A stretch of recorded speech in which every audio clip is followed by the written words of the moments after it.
Olá, terceiros anos, tudo bem com vocês? Aqui é o professor Alisson de História e gostaria de conversar a respeito do PET final avaliativo. Até esse momento, todos os PETs, né, 1 ao 7, o PET 300 anos, são para contabilizar a carga horária de vocês, ou seja, a presença. Esse PET final avaliativo também vale como presença, né? Mas como o próprio nome diz, né, avaliativo, tá? É para avaliar, mas muita calma, né? É para avaliar pedagogicamente. Então é para avaliar o processo educacional, né? Identificar aí quais foram as maiores dificuldades que vocês tiveram, né? Ou quais as habilidades que vocês, né, conseguiram concretizar. Então não é propriamente dito assim, se eu errar todas ou acertar poucas, eu estou reprovado. Não, não. É um PET final avaliativo pedagógico, tá? Então é para avaliar o processo educacional, é para perceber, né, quais são as suas dificuldades e quais as habilidades vocês conseguiram, né, concretizar ao longo desse ano muito atípico de 2020. É um PET diferenciado, né? Então todas as semanas, né, de 1 a 4 vão acontecer de uma só vez, né? As atividades de história elas se iniciam na página 41, né? Atividades tanto abertas quanto fechadas. Então algumas vocês vão ter que escrever, outras apenas marcar, né, a alternativa correta ou incorreta, conforme o caso. E são 6 questões. Em todas as disciplinas serão 6 questões, tá? E vocês terão aí, né, um tempo razoável para fazer, né? Até o dia 14 de janeiro vocês vão poder entregar essas atividades, né? Então, obviamente, pessoal, deem prioridade aí ao encerramento dos PETs 1 ao 7 e o PET 300 anos, né, com relação à carga horária. Finalizando, começa a fazer aí o PET avaliativo, tá? Eu gostaria de fazer uma leitura das atividades, né, e até mesmo para tentar dar um norte, né, um direcionamento para vocês. A questão número 1 é uma questão aberta, né, a partir de um discurso, um trecho de um discurso do ditador italiano Benito Mussolini. Ou bem eles nos entregam o governo, ou nós haveremos de tomá-lo, ocupando Roma. É uma questão de dias, talvez de horas. Voltem para suas cidades e esperem nosso chamado. Se necessário, serão dadas ordens. Enquanto isso, podem se dispersar e manifestar sua solidariedade com as Forças Armadas. Viva o Exército! Viva o fascismo! Viva a Itália! Nós, fascistas, não queremos entrar no governo pela porta dos fundos. No fim das contas, tudo pode ser decidido pela força, pois na história é a força que decide tudo. Então, esse aí é um trecho, né, do discurso do Benito Mussolini. E qual é a questão? Explique o discurso de Benito Mussolini associando ao contexto da Segunda Guerra Mundial. A Itália, ela começa a Primeira Guerra Mundial, 1914-1918, ao lado da Tríplice Aliança, né? Alemanha, Império Austro-Húngaro. Só que em 1915 ele muda de lado, ele vai combater ao lado da Tríplice Entente, formada por Inglaterra, França e Rússia, né? Acreditando assim que pudesse ter melhores ganhos, né, numa provável vitória. A Tríplice Entente acabou vencendo a guerra em 1918. Então, Inglaterra, França e Rússia venceram esse combate. Só que a Itália, né, no seu ponto de vista, não teve ganhos, não teve bons frutos após essa guerra. Né? Então, no olhar dos italianos, foram perdidas, né, inúmeras vidas humanas, a economia entrou em colapso, mas e o ganho da Itália? Um ganho territorial, um ganho econômico? Aos olhos deles, não existiu esse ganho. Uma das consequências da Primeira Guerra Mundial foi o endurecimento do discurso político, né? Fazendo com que inúmeros movimentos aí ultranacionalistas, militaristas, antidemocráticos, xenófobos, né, ganhassem força. E o Partido Fascista Italiano, né, criado aí por Benito Mussolini, foi um desses movimentos. E ao final de 1922, o Mussolini, né, o líder fascista, ele foi alçado ao poder. Obviamente, uma vez no poder, o fascismo italiano ele influenciou outros movimentos, né, aí nocivos de ultradireita, como o nazismo alemão. Então, nos anos pós Primeira Guerra Mundial, aí as décadas de 20 e 30, viram governos extremamente autoritários e expansionistas, né? Insatisfeitos com o resultado da Primeira Guerra Mundial, eles eram abertamente favoráveis a um novo confronto, a uma revanche. Então, obviamente, esse discurso do Benito Mussolini, esse discurso aí de valorização militar, ele tem tudo a ver com a Segunda Guerra Mundial, iniciada ao final dos anos 1930, né, a partir de 1939. A segunda questão, né, analise o texto a seguir e responda a questão abaixo. Isto ocorreu particularmente na Itália e na Alemanha. Os capitalistas desses países tiveram pela frente uma classe trabalhadora revolucionária que lhes ameaçava o poder. Por isso, deram dinheiro aos camisas negras de Mussolini e aos camisas pardas de Hitler, em troca de favores futuros. O principal favor era o esmagamento do movimento organizado da classe trabalhadora. Esse ponto aqui é importante, né? O principal favor era o esmagamento do movimento organizado da classe trabalhadora. E os dois líderes cumpriram a promessa. O fascismo na Itália e o nazismo na Alemanha foram, portanto, movimentos contra-revolucionários. A ordem estabelecida, poderio e privilégio capitalistas, estava segura. Então a questão, né, após a leitura e a interpretação desse texto, é essa aqui. De acordo com o texto, pode-se dizer que o fascismo defendia os interesses da classe operária? Justifique. O discurso, né, tanto do fascismo italiano quanto do nazismo alemão, era contrário ao capitalismo, o discurso. Mas isso nos primórdios, né, no início desses movimentos. Na prática, a situação foi outra, a questão foi bem diferente. O grande empresariado europeu, após, né, a Revolução Russa, em 1917, ele temia o mesmo nos seus territórios, né, nos seus países. Então, sim, né, grande empresariado, a classe burguesa, eles patrocinaram os partidos fascistas pela Europa. Inclusive, né, os esquadrões aí, as tropas de assalto, né, paramilitares, para confrontar os socialistas e os comunistas nas ruas, né? E também financiaram campanhas políticas, né? Um exemplo aqui, pessoal, é janeiro de 1933, o Hitler ele assume como chanceler da Alemanha, 30 de janeiro de 1933.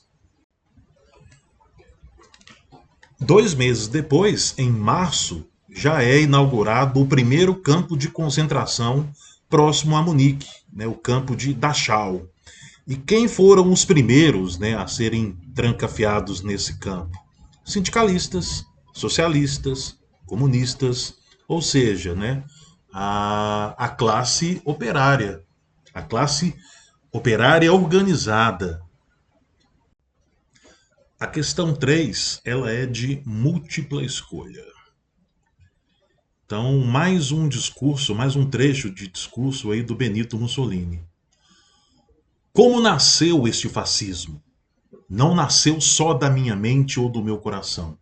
Não nasceu só daquela reunião que em 1919 nós tivemos uma pequena sala de Milão. nasceu de uma profunda e perene necessidade desta nossa estirpe ariana e mediterrânea, que em um dado momento se sentiu ameaçada em suas razões essenciais da existência de uma trágica loucura e de uma fábula mítica que hoje cai por terra no mesmo lugar onde nasceu. O trecho acima é um discurso feito pelo líder fascista Benito Mussolini, em 3 de abril de 1921. Com base nas informações desse texto e em outros conhecimentos sobre o assunto, assinale a opção que não apresenta uma característica deste movimento. Então você tem aí letras A, né, antimarxismo, aí no caso, então é antissocialista, né, é contrário ao socialismo, ao comunismo. Letra B, liberalismo. Aí, no caso, o liberalismo clássico, né, do século XVIII, que daria aí uma liberdade política, né, de participação política, né, e uma liberdade econômica. Letra C, racismo. Letra D, nacionalismo. Letra E, militarismo. Número 4 também, aí, múltipla escolha, questão fechada. O ex-presidente do Banco Central americano disse ontem que um tsunami do crédito que ocorre uma vez por século tragou os mercados financeiros. Em audiência na Câmara dos Representantes dos Estados Unidos, frisou que as instituições não protegeram os investidores e aplicações tão bem como ele previa. A crise financeira que se intensificou no mundo a partir do mês de outubro de 2008 colocou em xeque as políticas neoliberais, adotadas por muitos países a partir da década de 1980. Um novo liberalismo. A principal crítica ao neoliberalismo, como causador dessa crise, está relacionada com diminuição das garantias trabalhistas, letra A. Letra B, estímulo à competição entre as empresas. C, reforço da livre circulação de mercadorias. D, redução da regulação estatal da economia. E, aumento do controle oficial sobre a sociedade. Todas as vezes que vocês ouvirem, lerem, né, o termo aí neoliberal, neoliberalismo, tem que ficar bem compreendido que é a defesa do Estado mínimo. Esse é o discurso neoliberal, né? Então, o Estado ele tem que se preocupar cada vez menos com algumas questões, né? Então, nós tivemos aí, desde o início dos anos 70, no Chile, com Augusto Pinochet, depois com a Margaret Thatcher, né, na Inglaterra, o Ronald Reagan nos Estados Unidos, e aqui no Brasil, no início dos anos 90, né, com o governo do Fernando Collor de Mello e depois com o governo do Fernando Henrique Cardoso. Nesse ano de 2020, né, ficou bem perceptível aí nessa pandemia que esse discurso neoliberal é um discurso furado. Afinal de contas, se não fossem os estados nacionais pelo mundo afora, né, aí sim existiria uma hecatombe. Porque no final das contas foi o Estado, foram os governos, né, que acabaram salvando aí as economias, pelo menos nos países em que os governos agiram com competência. Questão número 5, né, questão aberta. Explique o que foi o Plano SALT e qual o seu impacto na sociedade brasileira. Então, ficar aqui por dentro do significado, né, dessa palavra, dessa sigla, SALT.